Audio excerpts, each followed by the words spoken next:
en el planeta se conocen más de 2 millones de especies distintas que difieren en forma, tamaño y estilo de vida.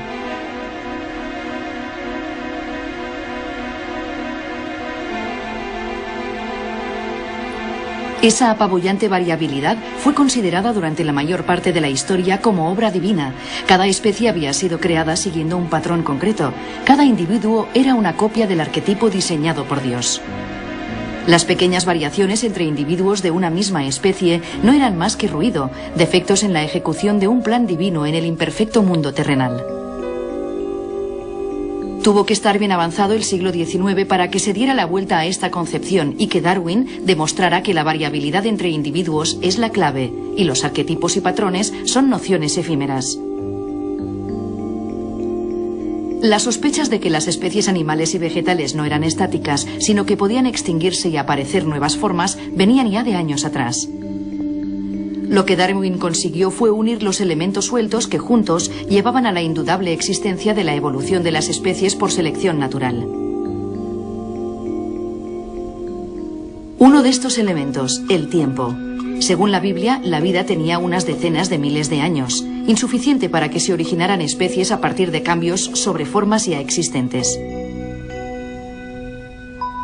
Pero los geólogos de la época tenían cada vez más indicios de que los fenómenos que transformaban la Tierra lo hacían a base de millones de años, y Darwin se apoderó de esas conclusiones para aplicarlas al mundo vivo.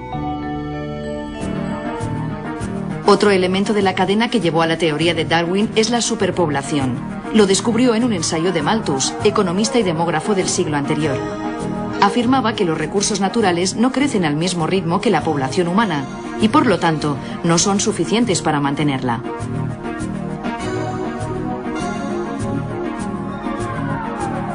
A Darwin no le fue difícil extrapolar dicha teoría a las poblaciones del resto de seres vivos. Tenía que haber, por lo tanto, un filtro, una selección que dejara solo a los más adaptados a su entorno, puesto que los recursos no daban para todos.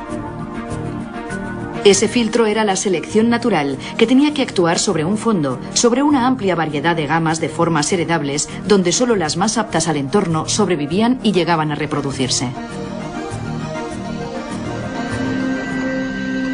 Darwin tardó más de 20 años en ensamblar los 3 elementos necesarios para demostrar su teoría de manera expresable: tiempo, superpoblación y variabilidad. El último punto fue esencial, pero también el más frágil y difícil de demostrar. De hecho, murió sin saber cómo surgía y se mantenía la variabilidad de formas entre individuos de una misma especie. En esa misma época, un monje checo cultivaba guisantes e iniciaba lo que se conocería como genética. Pero pasarían cerca de 50 años antes de que se recuperaran sus resultados y de que se aclarara la última duda de Darwin. Antiguamente todo era muy sencillo. Hacer el inventario de los seres vivos se reducía a enumerar todas las especies presentes desde el momento de la creación.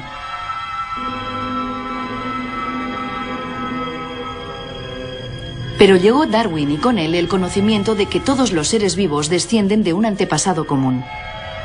Entonces, la sistemática, la ciencia que identifica y ordena la variedad de los seres vivos, cambió de objetivo. Había que reproducir el árbol genealógico. Y aquí empezaron las dificultades. El primer intento pretendía encajar los organismos encontrados en especies concretas, todo bien ordenado en el cajón correspondiente. Y después establecer las relaciones de antepasado y descendiente. Así se podían narrar cuentos muy bellos sobre la historia de la evolución. Por ejemplo, que los peces desarrollaron patas para conquistar la tierra, o que los simios desarrollaron un cerebro mayor para convertirse en humanos. Pero poco a poco se ha hecho evidente que las especies son entidades fluidas que cambian con el tiempo y que intentar encajar los organismos, vivos o fósiles, en un patrón cerrado no refleja la realidad biológica.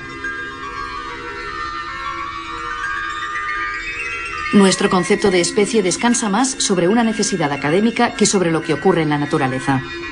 Esto ha provocado que hasta ahora la base de la ordenación haya sido lo estático y el cambio considerado como anecdótico.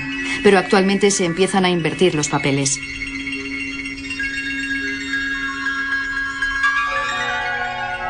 Tampoco es válido extraer una serie de fósiles, disponerlos en orden cronológico y presentarlo como un linaje de antepasados y descendientes, porque nunca podremos saber con seguridad si estas relaciones son verdaderas. No podemos asegurar que Archaeopteryx es el antepasado de todas las aves. No podemos hablar de eslabones perdidos. Lo único que podemos hacer es, mediante hipótesis refutables, establecer parentescos, comparar y buscar qué grupos están más próximos entre ellos y más alejados de otros. Los problemas de la paleontología y de la sistemática se deben a que tratan con algo tan inmenso como el tiempo geológico.